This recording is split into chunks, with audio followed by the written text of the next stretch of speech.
34º Congreso Nacional de Medicina General y Social.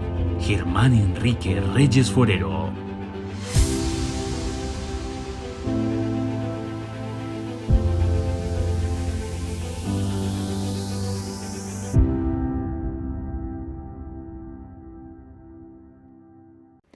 A continuación, el Dr. John Jairo Zuleta Tobón presentará el tema Planificación familiar más allá de la anticoncepción. El Dr. Zuleta Tobón es médico y cirujano egresado de la Universidad de Antioquia, especialista en obstetricia y ginecología y magíster en epidemiología de la misma universidad. Actualmente labora como profesor en el Departamento de Obstetricia y Ginecología de la Universidad de Antioquia y se desempeña como coordinador de la maestría en epidemiología clínica.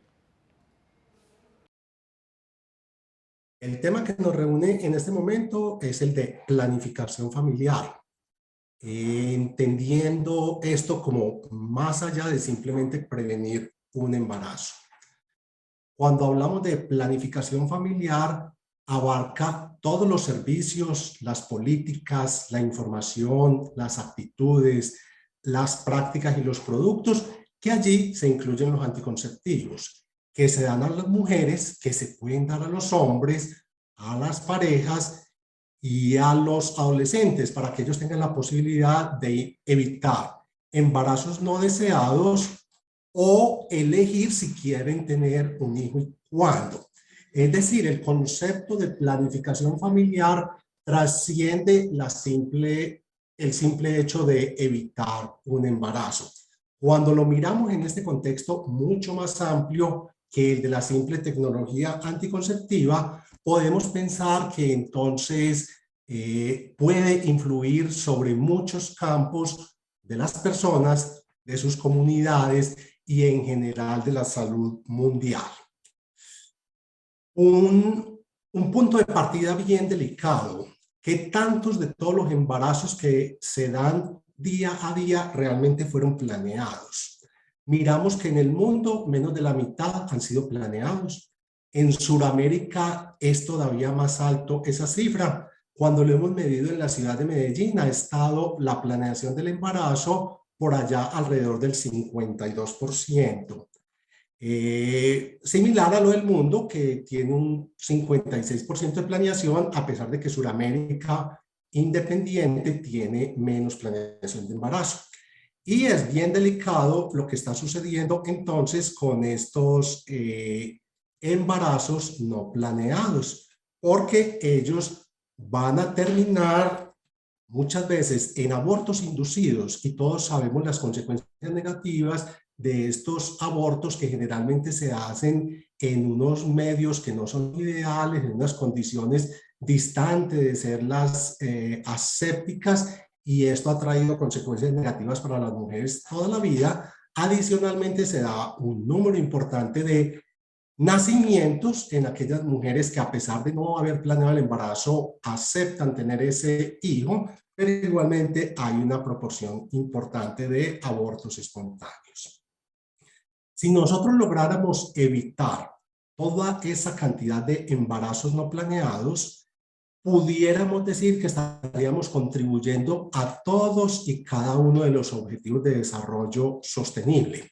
Estos objetivos, como sabemos, han sido unos propósitos de las naciones que se han comprometido en impactar muchos aspectos que dan bienestar al ser humano, que trascienden los aspectos médicos, que van muy en la salud pública, que van en las políticas.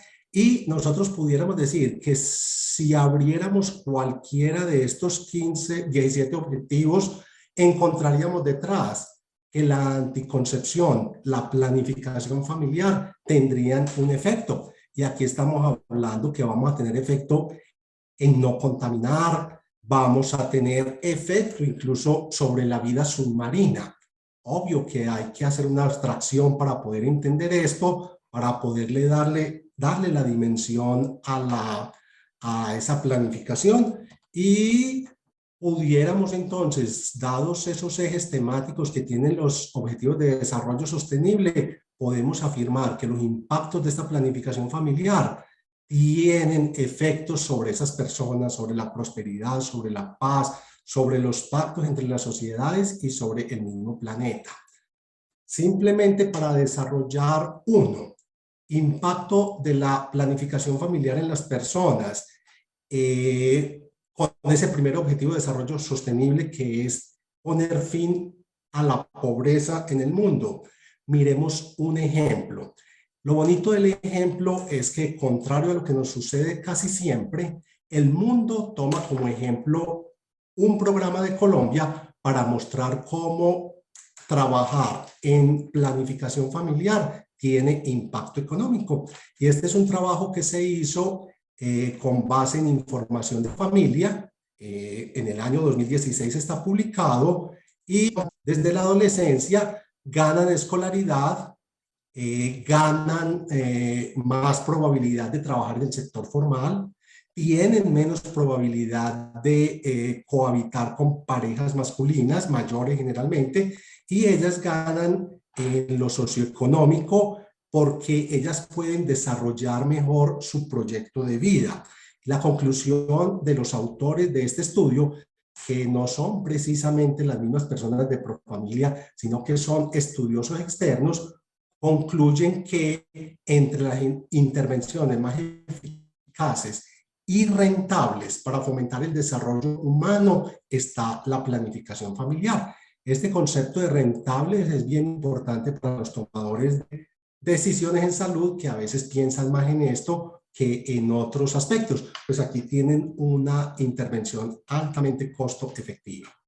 Acá podemos ver cómo reunión de información de muchos países se ve cómo, en la medida en que va aumentando la prevalencia de anticoncepción en las comunidades, se va incrementando el Producto Interno per cápita. En la medida en que hay más anticoncepción, se van logrando mejores desarrollos para la sociedad. Obviamente que aquí hay un efecto de retroalimentación, porque en la medida en que hay más PIB, también hay mejor educación y estas mujeres van a acceder más a anticoncepción. Miremos un aspecto bien llamativo, bien importante, que es la mortalidad materna.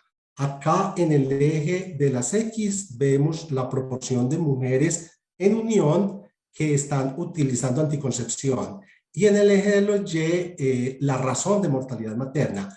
Miramos cómo un incremento muy poquito, muy pequeño, de poquitos puntos porcentuales en el uso de anticoncepción logra disminuciones muy marcadas en la mortalidad materna. Lo podemos ver en estos patrones por acá.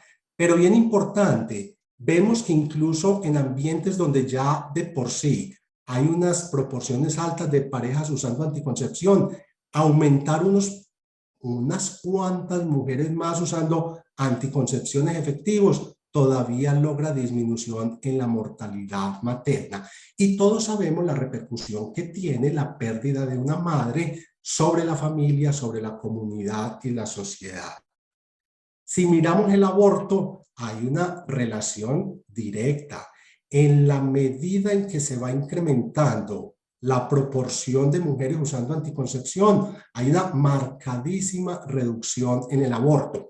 Entonces, contrario a lo que plantean muchas personas, que es que la anticoncepción, promover anticoncepción en adolescentes va a llevar a efectos deleterios, acá podemos ver una relación que se ve en todos estos países y regiones donde se ha evaluado, que por el contrario es beneficioso.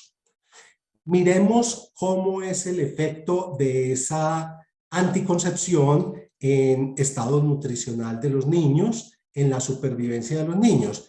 Y quiero retomar esta referencia de USAID, porque dentro de las encuestas de demografía y salud que se tomaron para obtener las conclusiones de este estudio, aparecen las de Colombia. Es decir, estos datos nos aplican directamente a nosotros. Miremos qué sucede con la mortalidad neonatal temprana, los primeros 7 días de vida, según la duración del intervalo entre el parto previo y la concepción. Aquí tengo una línea planteada que es cuando no hay ningún efecto. Aquí estoy mostrando que por encima de esa línea aumenta el riesgo de mortalidad neonatal temprana, y en el eje de las X tengo los meses que transcurren entre un parto y la siguiente concepción. Acá 6 meses, entre 6 y 11 meses. Miremos qué sucede. Con menos de 6 meses hay un incremento de más del 100%, más del doble en el riesgo de mortalidad neonatal. Entre 6 y 11 meses sigue habiendo un incremento del riesgo de mortalidad. Mujeres que se embarazan antes de 17 meses, todas ellas tienen un incremento en la posibilidad de que su siguiente hijo muera en la primera semana. Cuando ya aumenta ese intervalo, vemos que ya esto cruza la igualdad, no hay efecto, pero vemos cómo en la medida en que las mujeres difieren más de 60 meses, la siguiente gestación nuevamente se incrementa el riesgo de mortalidad neonatal. Y si miramos en la mortalidad neonatal completa, es decir, hasta los 28 días, vemos el mismo patrón. Periodos intergenésicos cortos incrementan mortalidad, periodos intergenésicos largos igualmente la aumentan. Y este efecto es tan marcado que incluso está presente hasta los 5 años de vida de los niños. Está teniendo un efecto importante. Y miremos qué nos está sucediendo en Colombia. La proporción de mujeres en Colombia, en el año 2010, encuesta nacional, que tenían embarazos antes de 6, entre 6 y 11, 18 y 17 meses. Estamos hablando casi que 1 de cada 5 mujeres. Y cuando vemos las que están difiriendo más de 60 meses, tenemos un 15%. Estamos hablando una tercera parte de nuestros partos en Colombia, incrementando por sí solos por el hecho de no hacer una adecuada planificación familiar en ese tiempo, están incrementando su riesgo. Miremos qué pasa con esa misma mortalidad neonatal según la edad de la mujer al momento del parto. Mujeres de menos de 18 años, mujeres de más de 35 años tienen más riesgo de mortalidad neonatal. Y nuevamente, efecto marcado hasta los 5 años de edad. ¿Y cómo estamos en Colombia? 1 de cada 10 mujeres de parto tiene menos de 18 años y tenemos 1.5% de mujeres de 39 años. Estos son grupos prioritarios que nosotros debemos privilegiar en anticoncepción. Sin embargo, miremos esta gráfica en Latinoamérica, donde acá las terceras barras son las de Colombia, la primera barrita son las mujeres de 15 a 19 años, le siguen las de 20 a 24 y miremos por acá las de 45 años o más. Vemos cómo estas mujeres de edades tempranas que tienen un riesgo incrementado tienen menos cobertura de demanda de planificación familiar satisfecha. O sea que entramos en una contradicción. Estamos protegiendo a aquellas que tienen menos riesgo y estamos desprotegiendo a las que más lo tienen. Miremos la mortalidad en menores de 5 años según el orden del parto y vemos cómo en la medida en que la mujer empieza a tener 3 o más partos, va a tener incremento en todas las mortalidades, incluso reflejada hasta los 5 años. ¿Y cómo estamos en Colombia? Tenemos casi que 1 de cada 10 mujeres con 5 o más partos. Nuevamente, grupo prioritario a trabajar en anticoncepción. ¿Qué sucede con la desnutrición crónica según la duración del intervalo del parto previo? En la medida en que los intervalos intergenésicos son cortos, hay más desnutrición crónica. ¿Qué pasa según la edad de la mujer? Nuevamente, las menores de 18 años con mayor riesgo de desnutrición crónica en sus hijos. Y las mujeres con mayor número de partos con mayor desnutrición en sus hijos. Y tomo unas palabras recientemente publicadas en el periódico El Colombiano por Natalia Zuluaga, quien es una defensora pública en Medellín. Ella decía, si hay hambre, hay violencia. Un niño malnutrido no aprende, no se divierte y no se relaciona adecuadamente. Un niño sin acompañamiento escolar adecuado es un delincuente en potencia. Un niño sin educación tampoco sabrá relacionarse. Un adolescente con hambre roba y no nace por semilla. Esto para mí nos refleja todo lo que nosotros pudiésemos impactar si tuviésemos más conciencia de la anticoncepción, de la planificación familiar. ¿Cuántas de nuestras mujeres salen de su parto sin una adecuada asesoría, sin una adecuada orientación, sin un adecuado método anticonceptivo? Seguramente si impactáramos en eso, pudiéramos tener efectos en todo esto que nos refleja Natalia Zuluaga en su reflexión. Y esta gráfica la presento es para que miremos las dimensiones de hasta dónde son los alcances, porque a veces pensamos en un muy corto plazo. Miremos ese periodo corto entre los embarazos.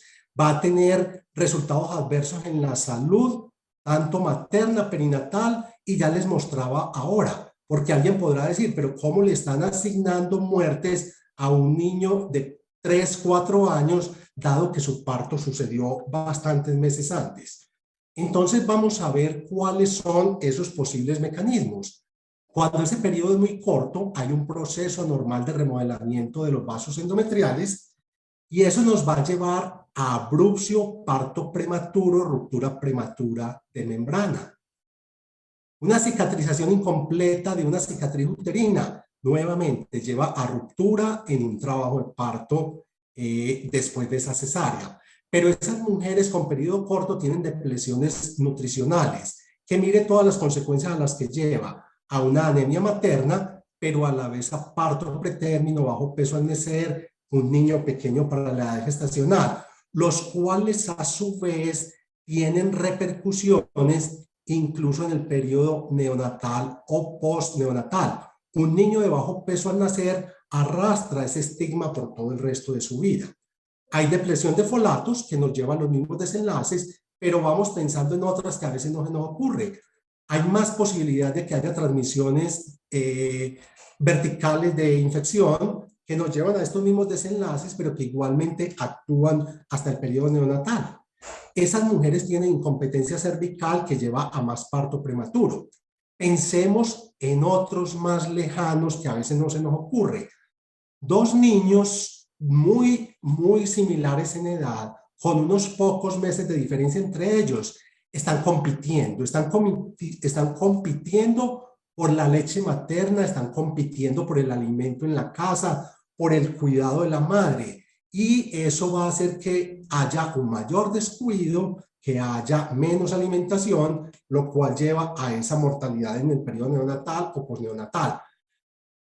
Los niños son muy susceptibles de infecciones, entonces en la medida en que se llevan más cerca su edad, se van a transmitir más entre ellos y va a haber, por lo tanto, también más morbilidad o mortalidad por infección. Esos niños tienen una lactancia óptima, tanto el que nació como el que está por nacer. Cuando la mamá está lactando, uno le está quitando nutrientes al que está gestando, y eso afecta el crecimiento neonatal y nuevamente morbilidad. Es decir, hablamos de una cadena bien grande cuando no cumplimos estos principios de la anticoncepción. No debe haber embarazos demasiado próximos entre sí, no se deben tener demasiado tarde ni demasiado temprano. Sin embargo, ¿cómo podemos actuar nosotros para esto? Esta es una propuesta que viene de hace varios años de una organización en los Estados Unidos. Una pregunta clave. Una pregunta clave que nosotros todos deberíamos hacerle a todas las mujeres en todas las consultas. ¿A usted le gustaría quedar en embarazo el próximo año? Esa mujer inmediatamente va a reaccionar cuando usted le pregunta de esta manera. Es posible que ella no lo haya pensado todavía. Entonces sería una oportunidad para nosotros empezar a introducir el tema de planificación familiar e ir eligiendo un método. Pero igualmente, si la mujer considera que sí lo va a tener el próximo año, tenemos una oportunidad de oro para empezar a hacer una consulta preconcepcional que nos evite todos aquellos problemas. Esta pregunta es mucho más importante que muchas de las preguntas que de rutina se incluyen en la historia clínica en la evaluación de la consulta, simplemente porque hay que hacerla. Un segundo complemento es, esto no solamente es de preguntar y de llegar a esos acuerdos, sino de tomar la decisión más adecuada con las parejas, con las mujeres, cuando estamos asesorando en anticoncepción. Todos esos beneficios de los que hemos hablado se van a lograr si, solo si hay una adecuada planificación con una adecuada selección del método anticonceptivo. Esta es una gráfica tomada de Betzider en la que nos muestra los anticonceptivos en una escala de valores. Tener un rotafolio en el consultorio para asesorar con esto ha mostrado que tiene impacto sobre las mujeres. ¿Cómo interpretamos esta gráfica? Aquí tenemos al estilo estrellas, métodos anticonceptivos 5 estrellas y métodos anticonceptivos 3 estrellas y algunos intermedios. ¿Y eso de qué va a depender?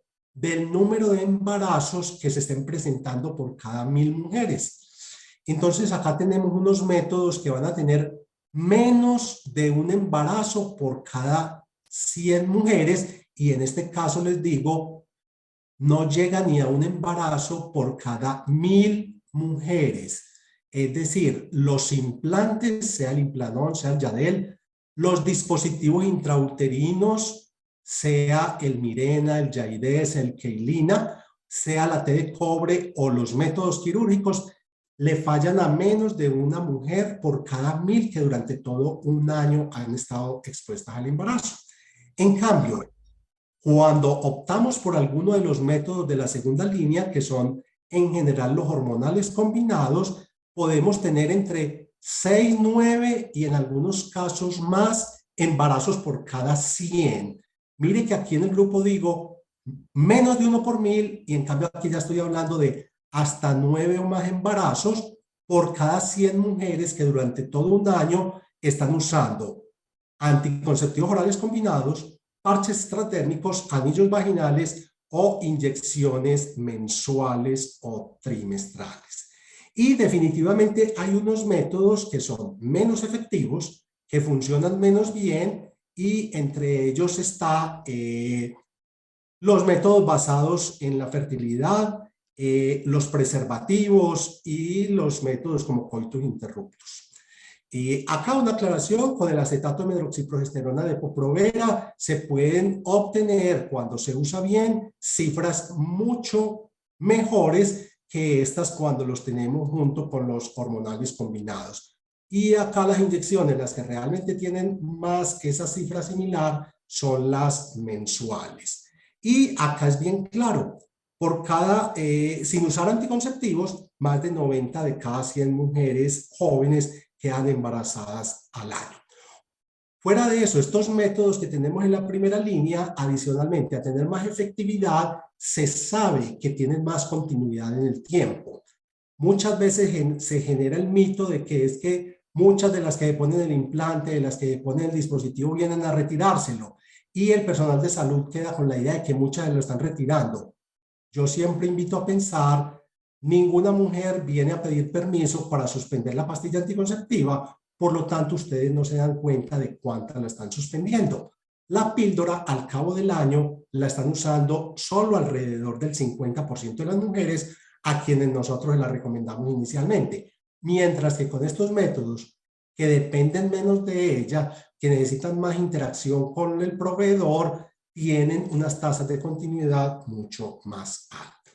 En estas condiciones, nosotros debemos pensar en las modalidades modernas de anticoncepción, más que un avance técnico en sí, que lo es, pensarlo como una verdadera revolución social, pensar en todos los beneficios que ha obtenido la mujer por haber tenido la oportunidad de acceder a una adecuada anticoncepción y pensar en todos aquellos beneficios que hemos esbozado de una manera rápida en esta presentación, recordándoles que incluso la anticoncepción tiene un efecto muy importante en algo que pudiéramos ver como lejano, que es con el calentamiento global, con el cambio climático, con muchos de esos aspectos que a veces creemos que les son ajenos. Bueno, muchas gracias a quienes terminaron de oír la charla y quedamos a disposición cuando quieran interactuar sobre estos temas. Muchas gracias.